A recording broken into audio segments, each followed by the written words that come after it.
안녕하십니까. 네, 반갑습니다.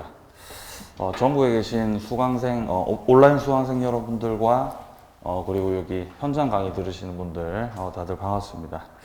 처음 뵙는 분들이 대부분일 건데 저는 랜드프로 동래학원에서 민법 맡아서 강의하고 있습니다. 차민혁이고요. 차민혁. 먼저 제 소개를 좀 해야 되겠죠? 예, 저는 일단 동아대 졸업해서 동아대, 자랑스러운 동아대학교 법학과 졸업했어요. 법학과.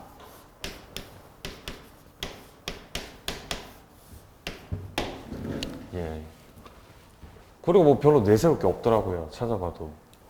일단 2019년에 EBS 출연했어요. EBS. EBS. TV에 나왔어요. TV에. 예. 여기서 이제 민법 이론 수업하고 문제풀이 수업을 했었습니다. 당시에. 뭐 요 정도. 예, 좀 부끄럽네요. 예. 강의한 지는 올해로 이제 8년 차입니다. 8년 차. 8년 차 강의하고 있고요. 이제 해가 바뀌면 이제 9년 차가 되겠네요. 그죠? 9년 차가. 아버지가 그 민법 강의를 하셨어가지고 영향을 많이 받았습니다. 예, 좀 젊은 나이서부터 강의를 해왔어요. 뭐 이 정도 하면 이제 제 소개 충분하다고 보고요. 자, 오늘 자료 받으셨습니까? 오리엔테이션 자료. 예, 오늘 여기를 할 거예요. 자료 피세요. 자, 먼저 첫 번째입니다. 공인중개사 시험 제도에 대해서 먼저 나와 있죠. 월요일부터 수요일까지 다른 과목 선생님들이 충분히 설명을 해 주셨을 거라고 생각을 합니다. 그래서 각 과목에는 어떤 것들이 있는지, 그리고 몇 점을 받아야 합격할 수 있는지, 뭐 배점은 어떻게 돼 있는지 이런 것들을 다 아시리라고 생각을 합니다.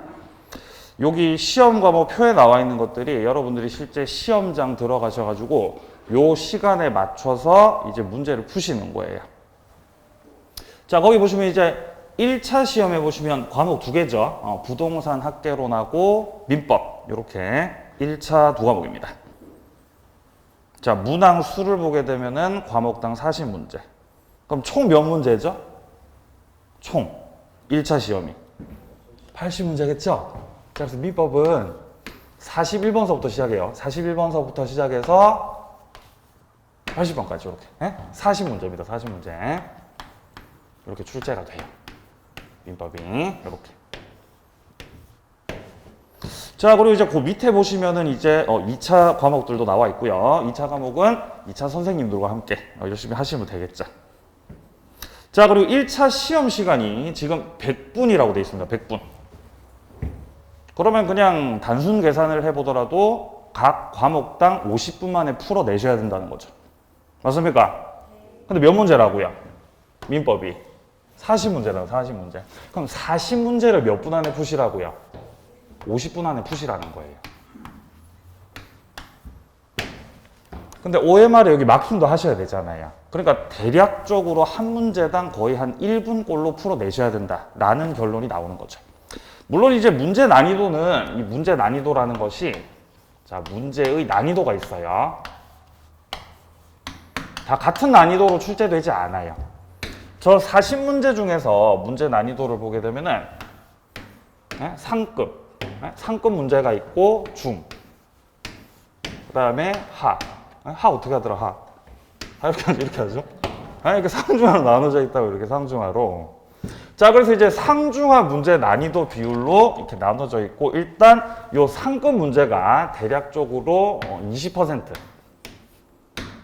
매년마다 뭐 똑 떨어지진 않겠지만 20% 정도. 여기가 한 40%. 그렇죠? 여기 한 40% 정도.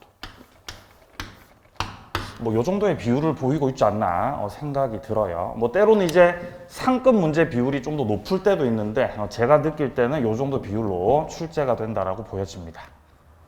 자, 그리고 요 상 안에서도 또 상중하로 또 나뉘어져요. 상중하. 그럼 여기서도 또 상중하. 그죠? 상중하. 중상, 중중, 중하. 여기 하에서도 하, 상중하 또 나뉘어져요. 이렇게. 이렇게 나뉘어진다고요. 예. 그럼 여기서 우리가 합격하려면 몇 점 받아야 돼요? 네? 합격하려면 60 이상이에요. 그죠? 60 이상. 네? 합격을 하고 싶은 자 60점 이상을 받으셔야 된다. 100점 만점에 60점이죠? 100점 만점에 60점.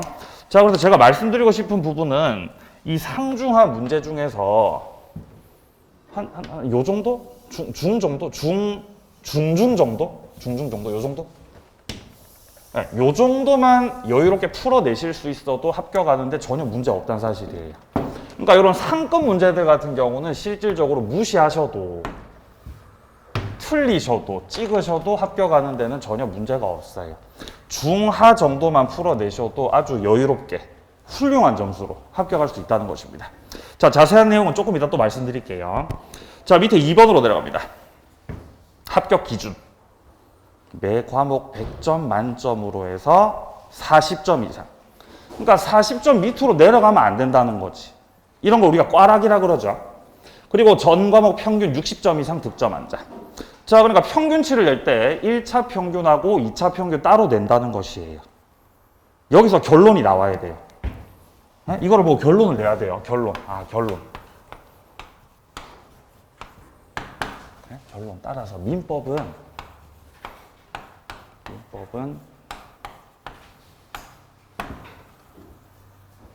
점이 띵띵띵 점이 만점이다.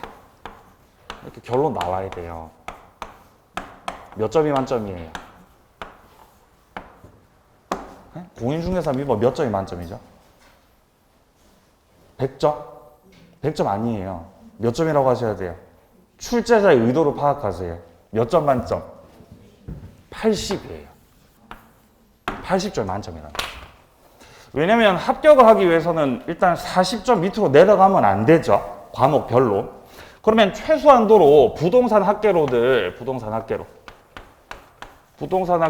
내가 합격을 위한 최소치 40점을 받았다라고 했을 때 민법은 최대가 80이라는 거죠.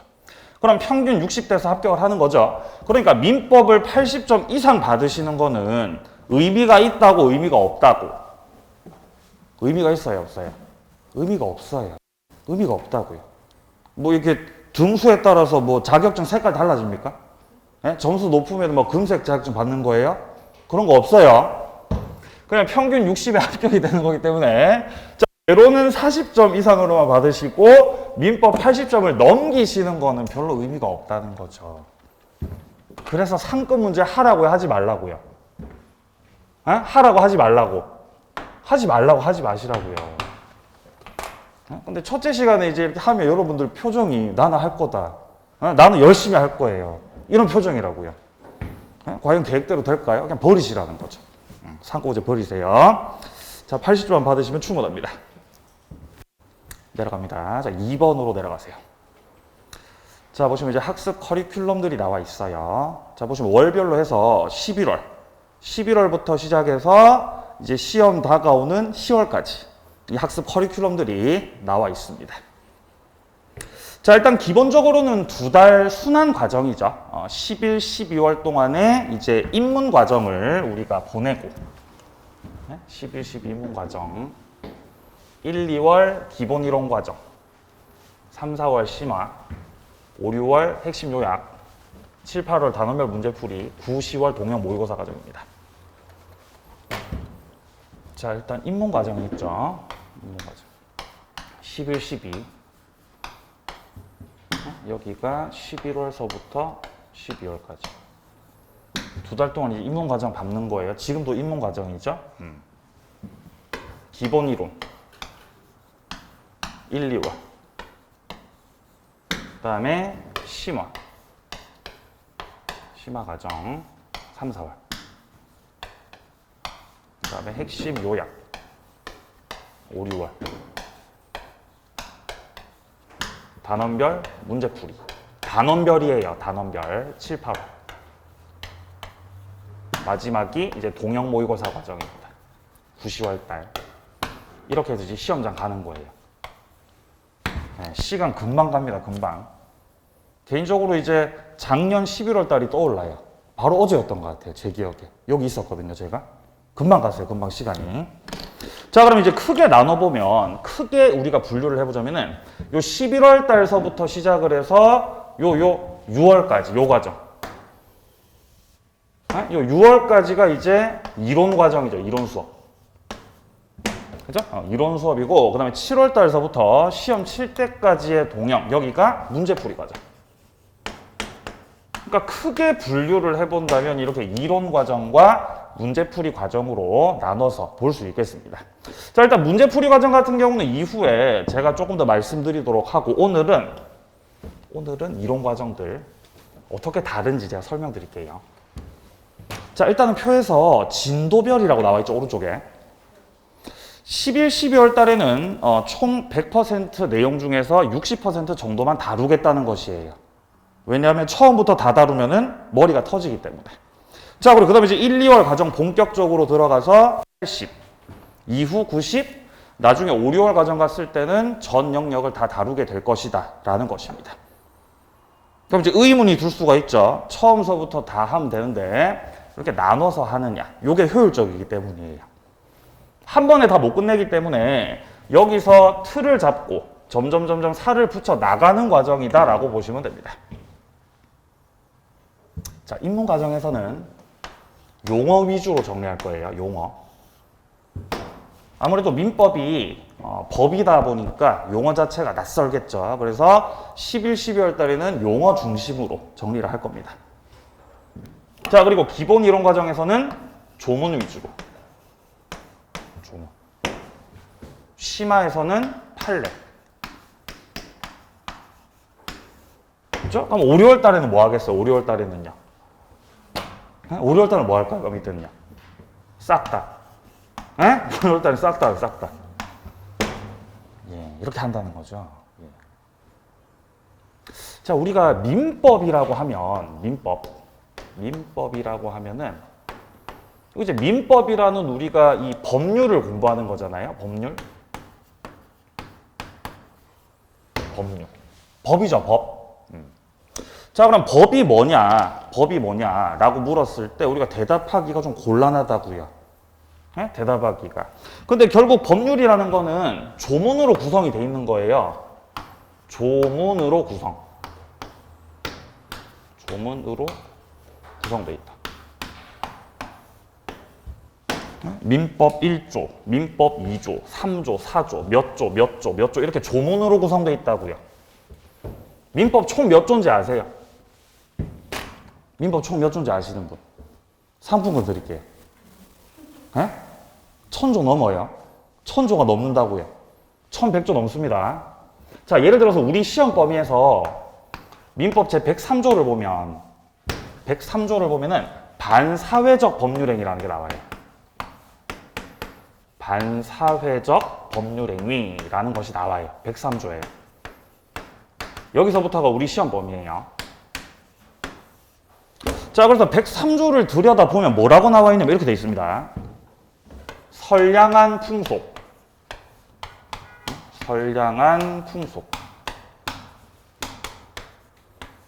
기타 사회 질서.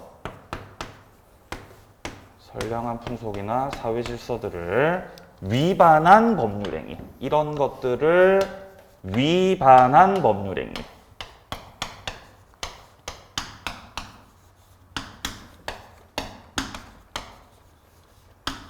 법률행위는 무효로 하겠다. 이렇게 돼 있어요. 103조에서.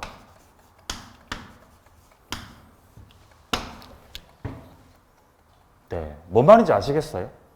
103조를 봤을 때. 네? 선량한 풍속, 사회질서에 위반하면 무효로 하겠다. 네? 와닿아요? 안 와닿아요? 와닿으세요? 자, 민법은 참고로 일반법이에요. 요 민법이라는 것 자체가 일반법. 요 민법이 일반법이고, 그 다음에 실체법이에요. 실체법. 그러니까 내용 자체가 다분히 추상적이다 라고 보여지죠. 추상적이다. 자, 우리가 103조 반사회적 법률행위를 바라봤을 때, 아니, 이렇게 선량한 풍속이나 사회 질서를 위반하게 됐을 때 무효라 그랬죠, 무효. 근데 문제는 선량한 풍속이 뭔지. 야, 그래, 선량한 풍속이 뭔데, 선량한 풍속이? 사회 질서가 뭔지, 사회 질서가 뭔지. 구체적이다, 추상적이다. 겁나 추상적이라는 거죠, 추상적이다. 그래서 결국 이 법학이라고 하면은, 법학이라고 하는 것은 법 해석학이에요. 법 해석학이다. 법 해석학. 법을 해석한다는 거죠. 네. 제가 전역하고 나서, 군대 전역하고 나서 제가 대학교 2학년 때 제가 진짜 존경하는 교수님을 만났어요, 학교에서. 그분 성함이 박지홍이에요. 박지홍. 그분 성함이. 이분이 교육학개론 강의를 하셨어요. 교육학개론.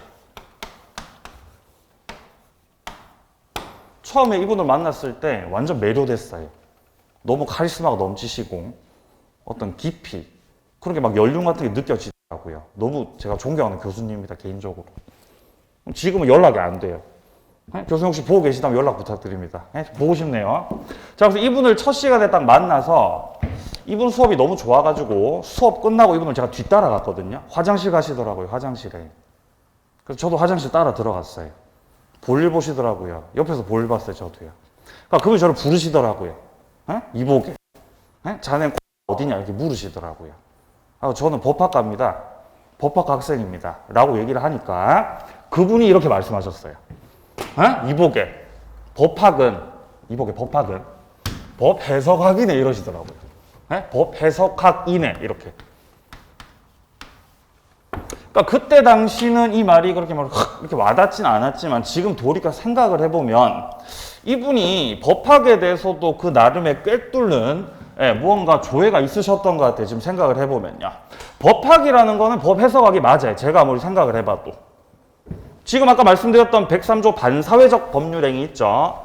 자, 이렇게 조문의 내용이 있습니다. 이 내용 자체가 대단히 추상적이기 때문에 이 내용들에 대해서 우리가 뭐를 할 수밖에 없다는 거죠?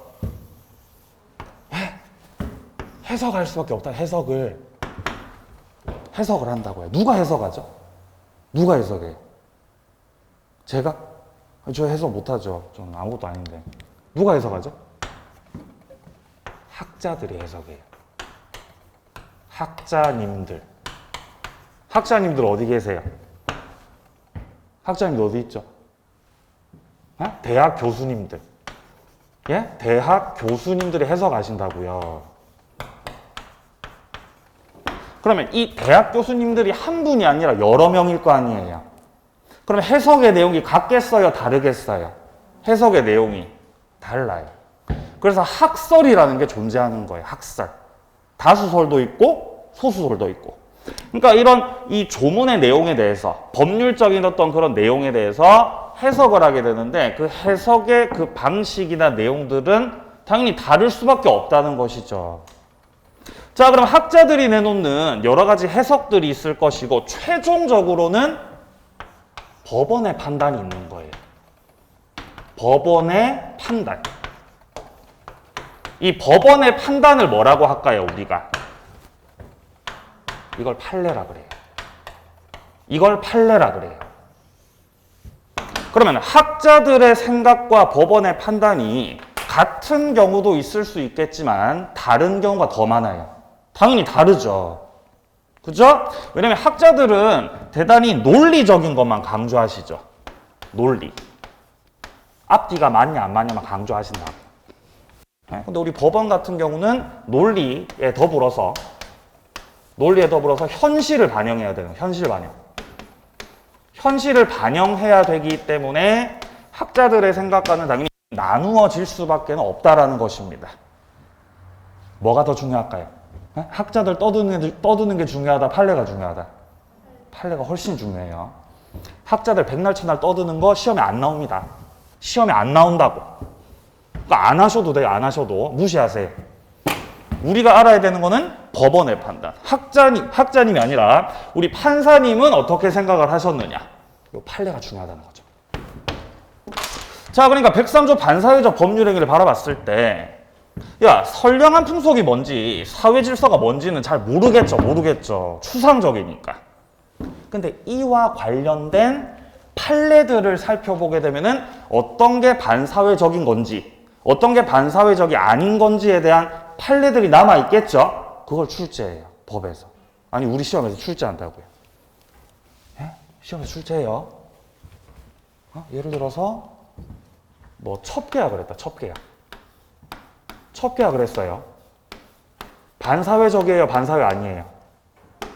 반사회 아니에요? 반사회적이에요. 첩을 만드시는 건 반사회적입니다. 사회질서 위반이에요. 예. 도박을 목적으로 금전을 대여했어요. 반사회적이에요, 반사회적 아니에요? 겁나 반사회적이에요. 이런 거 다 무효로 만들어버린다는 거예요. 그러니까 판례가 나오기 전까지는 첩계약이나 이런 도박과 관련된 이런 금전 대여가 반사회적인지 아닌지를 판단하기 힘들었겠죠. 근데 이와 관련된 것들이 결국 소송이 들어가고 법원의 판단이 딱 나오면 판례가 등장하게 되면은 우리는 이게 반사회적이구나. 이것도 반사회적이구나. 라는 걸 알 수가 있다는 거예요. 아시겠어요? 예. 예를 들어서 아니면 비자금을 은닉했다. 반사회적이에요, 반사회 아니에요? 이건 반사회 아니에요. 비자금은 이건 반사회가 아니라고 판시했습니다, 법원에서. 그러니까 우리가 판례를 보다 보면은 반사회인 것 같은데 또 아닌 게 있다고요. 이런 거 이제 출제하겠죠, 시험에서. 헷갈리니까. 아시겠어요? 네, 이런 식으로 이제 간단한 거죠.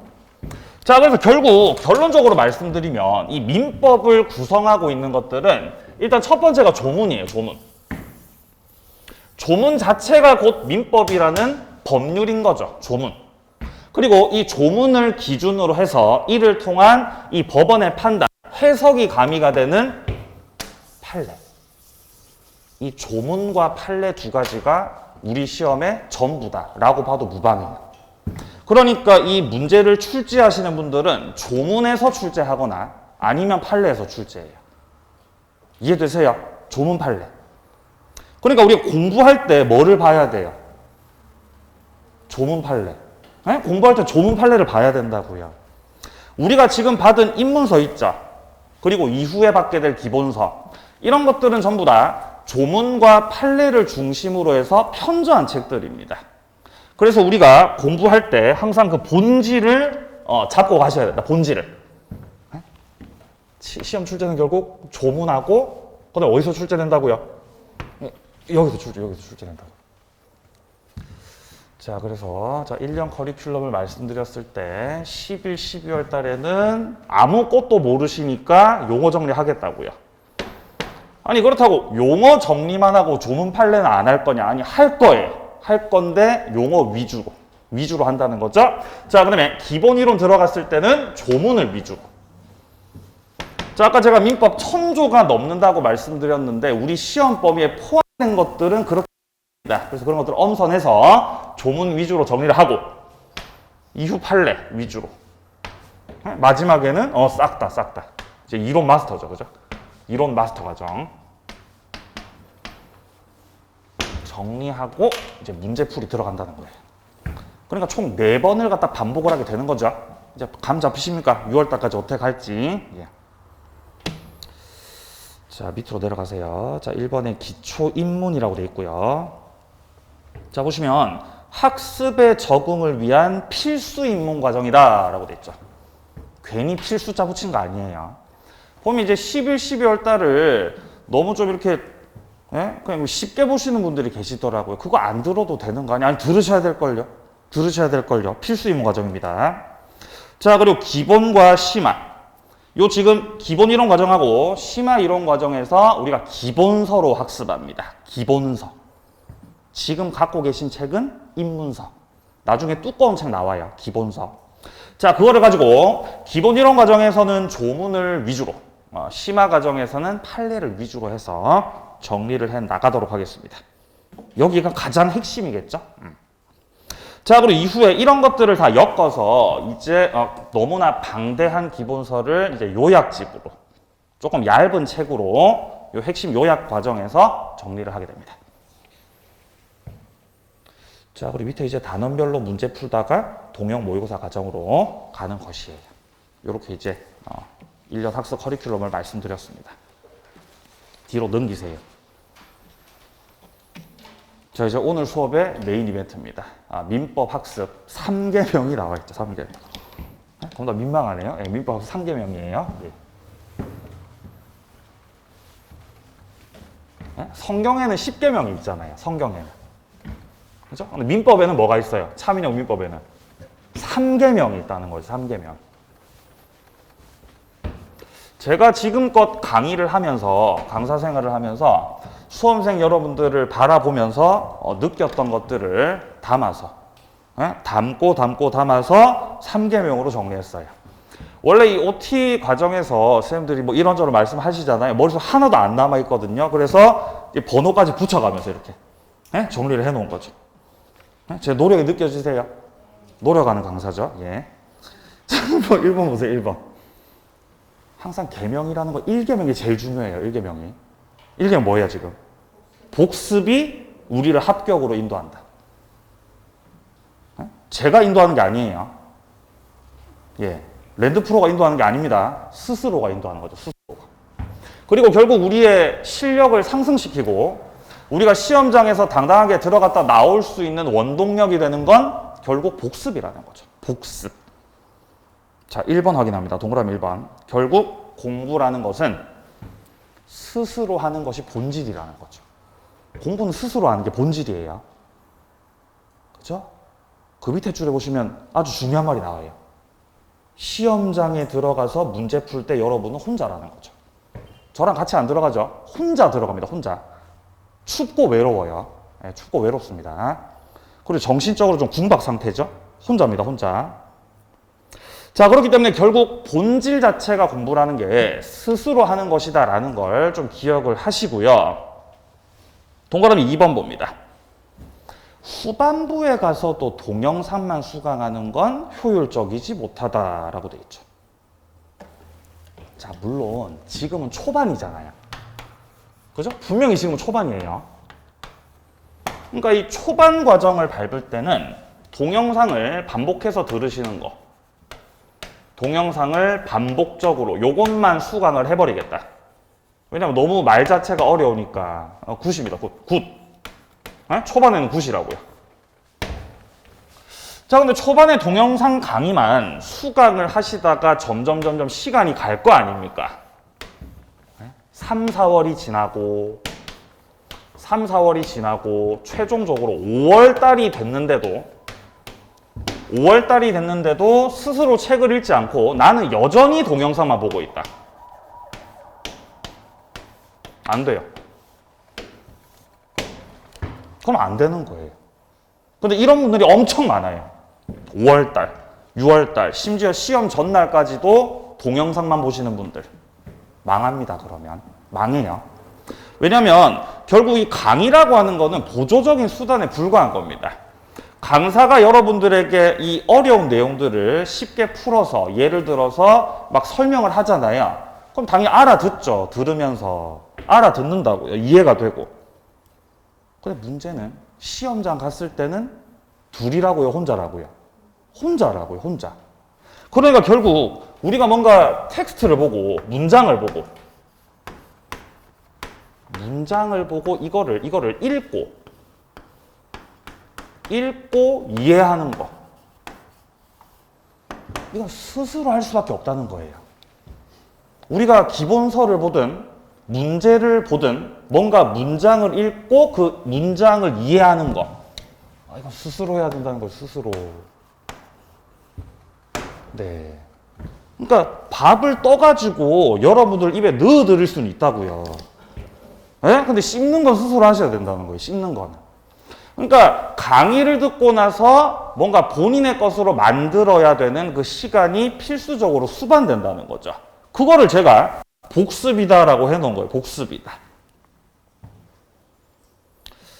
자, 제가 동영상 만드는 게 효율적이지 못하다는 건 후반부입니다. 후반부. 초반 아니에요. 후반부. 야, 그럼 후반부가 언제냐? 모르겠어요. 그건 저도. 후반부가 도대체 언제인지 모르겠는데 제 생각에는 적어도 4월달 정도가 지나서 이 5월달 정도가 됐을 때는 요 정도가 됐을 때는 그래도 스스로가 책을 좀 읽을 수 있는 책을 좀 읽을 수 있는 그런 수준으로 가야 되지 않나 라고 저는 개인적으로 생각을 해요. 예. 사람 따라 좀 다르니까 수준이. 자, 그래서 동그라미 2번에서요. 네 번째 줄 스스로 복습하는 과정 없이 복습하는 과정 없이 동영상만 수강하면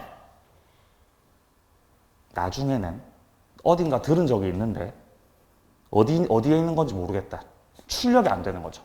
머릿속에 들어가 있었던 거를 바깥으로 끄집어내야 문제를 맞출 수가 있거든요. 출력이 안 됩니다. 자, 이 출력이 안 된다는 것 자체가 나의 것이 되지 못했다는 반증이죠. 자, 그래서 어디까지나 동영상 강의는 보조적인 것이다. 공부는 스스로 하는 것이 본질이다. 라는 것입니다. 자, 내려가서 동그라미 3번을 보세요. 텍스트를 읽고 이해하는 것이 복습의 시작과 끝이다.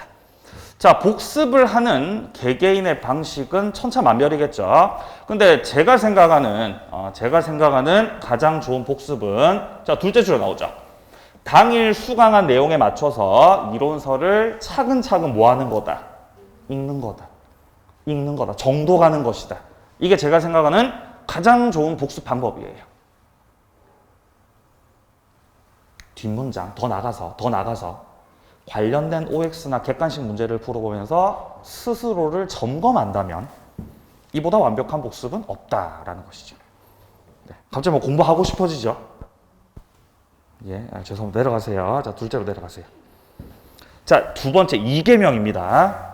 이론과 문제는 병행하는 것이다. 대단히 중요해요. 병행이에요, 병행.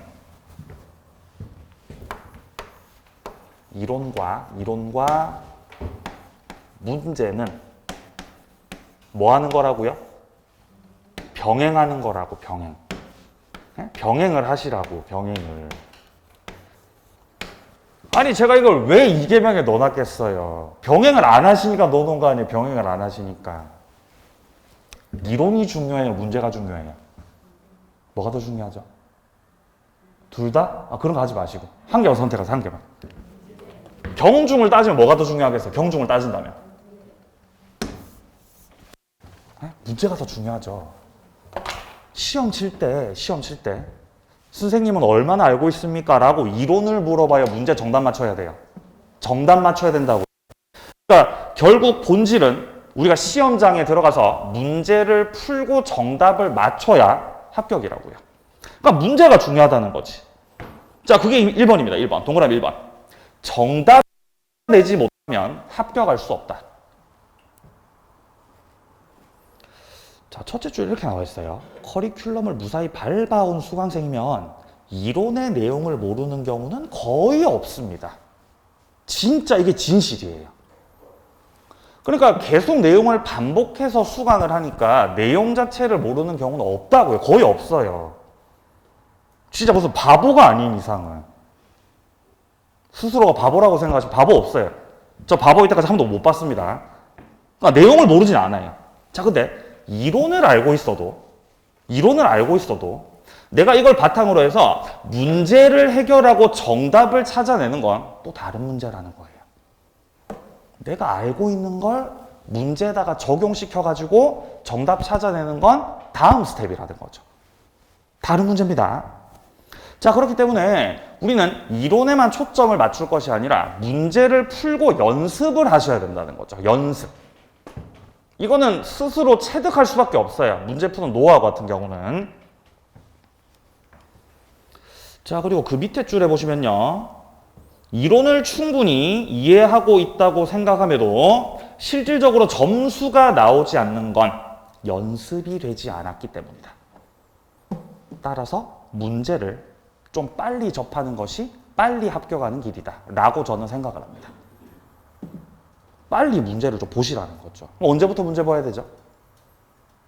제가 생각할 때는 오늘부터 바로 봐야 돼요. 에? 그냥 바로 봐야 된다고, 바로. 일단 오늘은 뭐 공부 마세요. 오늘은 하지 마세요. 오늘 첫째 적이니까. 다음 주에 우리가 법률행위라는 걸 공부해요. 자, 다음 주에 우리가 법률행위라고 하는 것과 그리고 의사표시라고 하는 걸 공부해요.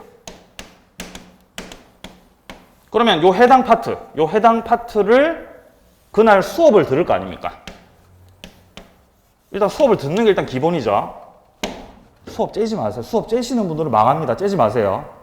출석 중요합니다. 자, 수업 듣고 이 해당 파트, 오늘 수업 들었던 그 파트 있죠?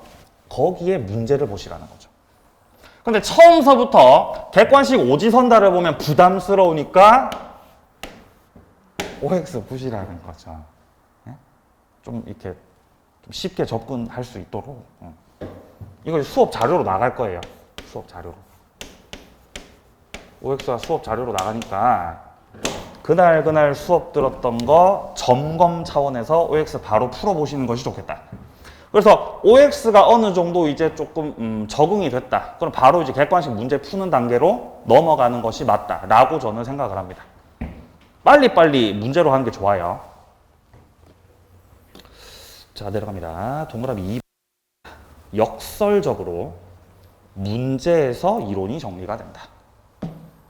문제를 틀렸을 때 내가 이론을 몰라서 문제를 틀리는 것 아니냐라고 생각을 주로 하시는데 그게 아니에요.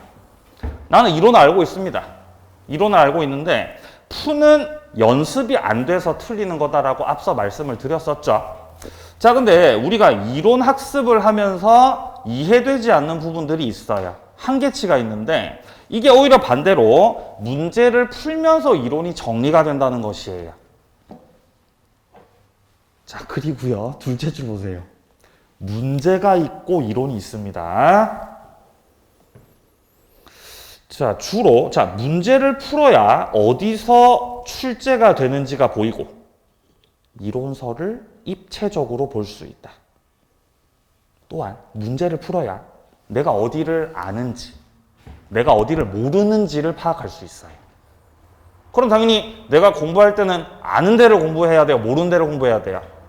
모르는 거기를 공부하셔야 된다는 거죠. 그거를 빨리 파악하시려면은 뭐 하셔야 된다고요? 문제 푸셔야 된다고요. 그렇죠? 예. 다음 페이지입니다. 3번입니다. 이거 대단히 중요한 거예요, 이거. 여기에 빠져 계신 분들이 너무 많아요, 제가 보면은. 지나치게 단계론적인 사고는 오히려 학습 효율을 떨어뜨린다는 거죠.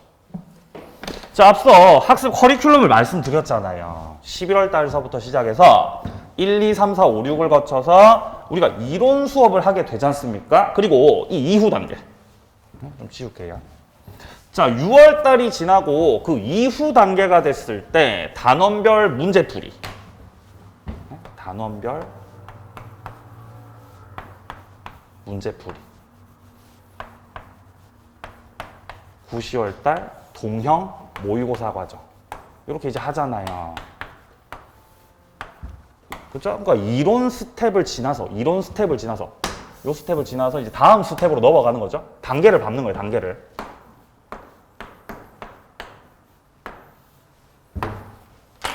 근데 어떤 분이 6월 달까지 수업을 갖다가 이제 한 번도 안 빠지고 잘 들으시다가 7월 달이 딱 되니까 수업을 안 오시더라고요. 열람실에 계시더라고요. 그래서 물어봤어요. 왜 수업 안 오시는지. 그러니까 그분이 뭐라고 했는지 아세요? 뭐라고 하셨을 것 같아요? 저는 문제를 안 풀겠다는 거예요. 문제를 안 풀겠다. 왜 안 푸실 거야? 물어보니까 이론이 마스터가 되면 문제 풀겠다는 거죠. 그러니까 나는 아직 이론 정리가 다 되지 않았다는 것이에요. 6월 달까지 밟았지만 정리가 안 됐어요, 선생님. 그러니까 나는 다음 단계로 못 나가겠다는 거죠. 다음 단계로 나갈 수가 없습니다. 그 말씀을 하시더라고요. 그래서 물어봤죠. 그럼 언제 문제 풀 건데요, 선생님? 언제?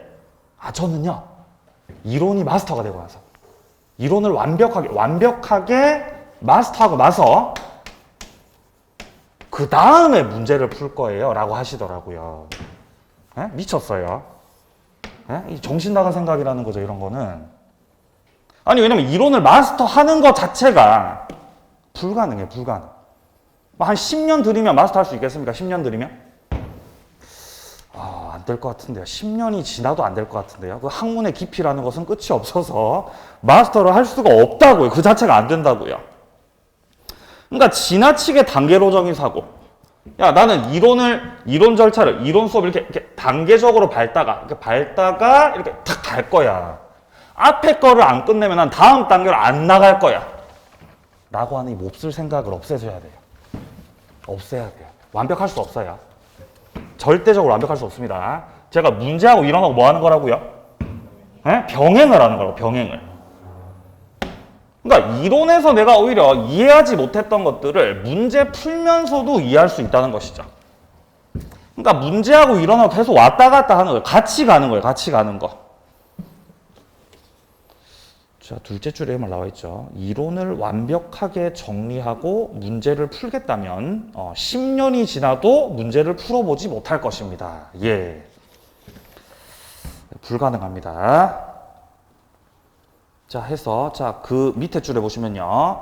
앞서 제시했던 학습 커리큘럼은 1년 과정에 방대한 틀을 말씀드렸던 것이지 7월이 오기 전까지 이론만 학습해야 된다라는 뜻이 절대 아니라는 거. 문제는 빨리 접할수록 좋다는 거. 자, 합격의 왕도가 나옵니다. 합격의 왕도. 이론 정리 후 문제 풀고 틀린 문제 속에서 해당 파트 이론서에서 찾아 다시 정리하는 거. 이게 합격의 왕도라는 것입니다. 예. 합격의 왕도를 엄청 많이 물어봐요, 저한테. 어떻게 하면 합격하냐고. 이렇게 하면 합격해요, 이렇게 하면. 네.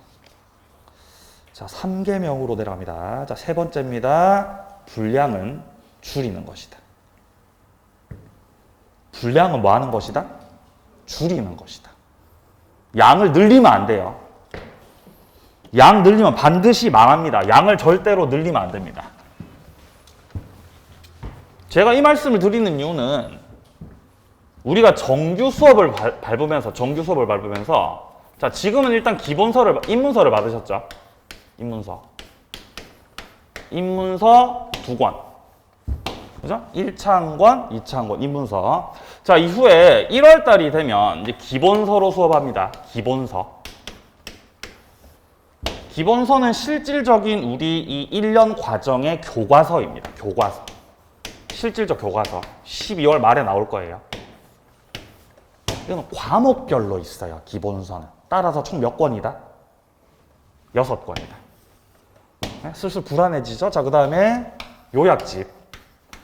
5, 6월 달하는 요약집 1차, 2차 2권. 벌써 책이 많아지잖아요. 자, 그 다음에 7월 달에 단원별 문제집. 단원별 문제집도 과목별로 있어요. 6권. 그렇죠? 예. 동영 모의고사. 근데 모의고사가 동영 모의고사도 있지만 9, 10월 달에 하게 되는 여러분들 달마다 치르는 전국 모의고사도 있어요. 각종 수업 자료, 특강 자료, 기출 문제집 등등등. 이렇게 하면은 이 엄청 많다는 거죠. 양 자체가 겁나 많아요. 그러니까 시험이 뭐 내용이 어렵다기보다 양이 짓눌려 버리는 거예요. 사람이 할 게 너무 많으니까. 그래서 머리 터지는 거라고요. 그럼 나중 되면은 이게 박스가 한 2박스가 나와요. 2박스가. 에? 박스 몇 개 나온다고요? 2개 나온다고. 2개. 2박스가 나온다고요. 에? 2박스. 이걸 3박스로 늘리는 순간. 에? 이걸 3박스로 늘리는 순간 이제 점점 소화가 안 되는 이제 불합격의 길로 가시는 거예요. 그럼 어떻게 3박스로 늘리겠어요? 계속 기웃거리는 거예요. 다른 학원 기웃거리고, 인터넷 기웃거리고, 다른 강사, 다른 출판사, 다른 학원 기타 등등 다른 데를 계속 기웃거리시는 거죠. 그러면 안 그래도 우리한테 주어진 것들도 이렇게나 많은데 다른 데를 계속 다니시면서 자료를 끌어 모으시다 보면은 양이 어떻게 되겠어요? 겁나 늘어난다고요. 뭐 다른 데서 찾으면 뭐 대단히 뭐 이렇게 막 특별한 게 막 나올까요? 그렇지 않거든요. 근데 다른 데서 이렇게 계속 끌어 모으시다 보면 양을 계속 늘린다는 거. 소화가 안 돼요, 그러면. 망하는 거예요, 그러면. 그죠? 자, 그래서 동그라미 1번에서 주어진 것들을 소화하는 것조차도 벅차다. 네. 자, 동그라미 2번입니다. 분량을 늘리는 자는 합격하지 못한다. 믿음 합격이에요. 예, 믿음 합격. 자, 밑에 보시면요. 학원 결정하고 출판사 결정, 강사 결정했으면 믿고 따라오시라는 거죠. 예? 못 믿고 계속 기웃거리시면 양 늘어나고 소화가 안 됩니다. 네, 그 말씀 드립니다. 자, 동그라미 3번입니다. 방대한 이론에서 요약으로. 요약에서 최종 출제 논점으로 라고 돼 있죠. 자, 제가 1년 과정을 밟아 나가면서도 양을 줄이는 것에 포커스를 맞출 겁니다. 자, 일단 우리가 입문 과정에서는 현재 입문서로 공부를 합니다. 입문서로. 자, 근데 결국 입문서라는 건 나중에 우리가 1, 2, 3, 4월 달에 학습하게 되는 기본서. 기본서가 나오기 전에 이제 임시로 나오는 책이다라고 보시면 돼요. 그래서 입문서 같은 경우는 12월 달까지 본 다음에 버리시면 돼요. 버리세요, 이거. 버리세요. 뭐 버리라는 게 막 이렇게 쓰레기통에 버리라 이게 아니라 이제 책꽂이에 잘 꽂아 놓으시라고요. 책꽂이에 꽂아 놓으세요. 버리지 마시고요. 양을 줄이라 그랬잖아요. 자, 그리고 나중에 이제 심화 과정 지나서 이제 핵심 요약 5, 6월 과정에 들어오게 되면은 여기서 이제 요약집.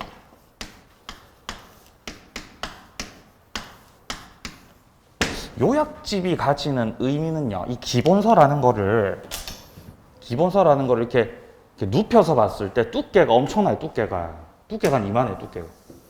민법 두께가 한 이만할걸요. 이렇게. 보이세요, 지금?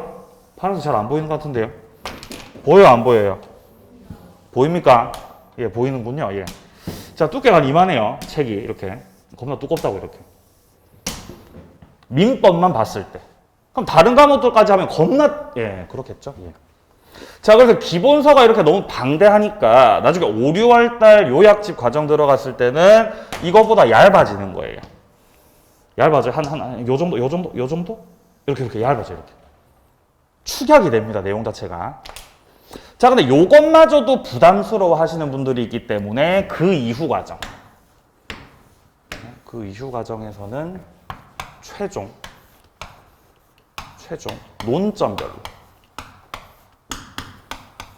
논점별로 정리된 특강 자료가 있어요.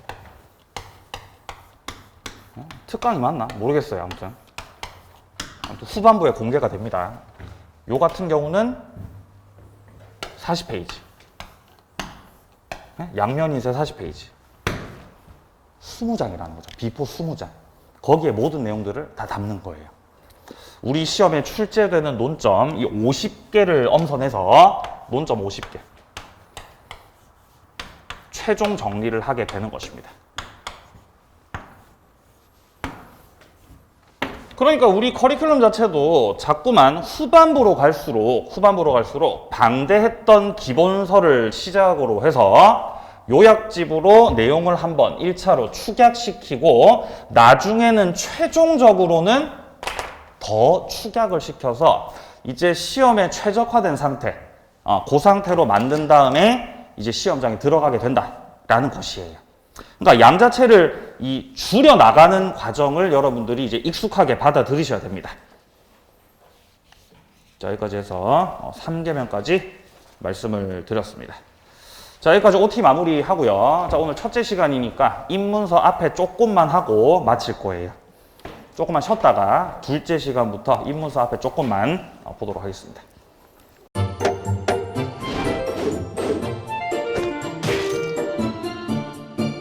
안녕하세요. 공인중개사 민법을 강의하고 있는 양민입니다. 자, 제가 준비한 거는 공인중개사 자료를 쉽게 다운받는 꿀팁을 준비해 보았습니다.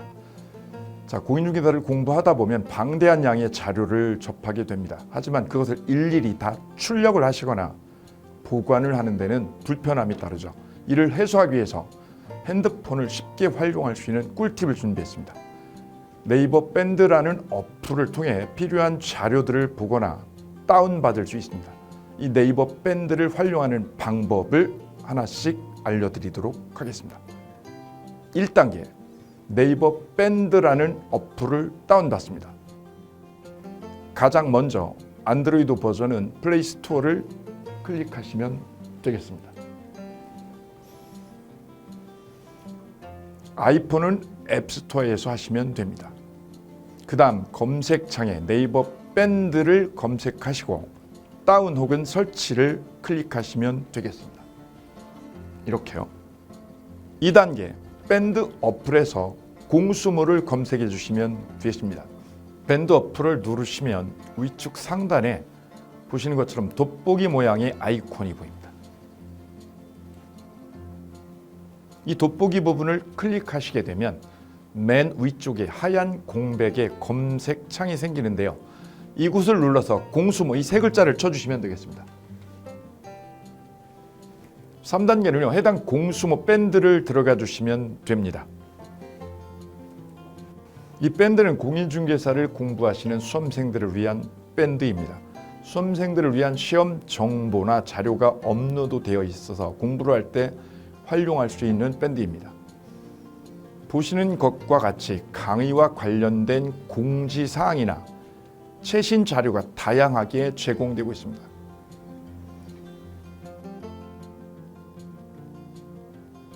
4단계, 또 다른 꿀팁 모바일 일일학습법에 대해서 소개드릴까 합니다. 이제 핸드폰으로 짬 시간을 활용하셔서 공부하는 학습법을 알려드리도록 하겠습니다. 자료 페이지에서 뒤로 가기를 누르시면 처음 보셨던 페이지가 뜹니다. 여기서 내려가 보세요. 모바일 일일학습이란 코너가 보입니다. 이 부분을 누르게 되면요, 매일 한 개씩 핵심 부분이라고 할 수 있는 문제가 업로드되어 있고요. 더 아래로 쭉 내려가시면 정답과 해설 부분을 볼 수가 있습니다. 맨 아랫부분을 보시면 이렇게 댓글 쓰기도 남길 수 있으시죠. 스마일 부분을 눌러 좋아요로 표시할 수도 있습니다. 짬을 내어 스스로 학습한 뒤 모르는 부분을 질문할 수도 있고, 하루 동안 공부했던 것을 정리하시거나 공부한 소감을 적어 놓으실 수도 있습니다.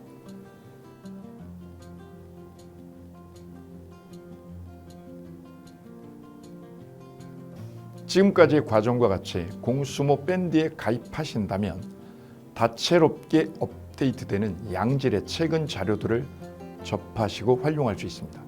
꼭 가입하셔서 좋은 자료 많이 활용하시기 바랍니다.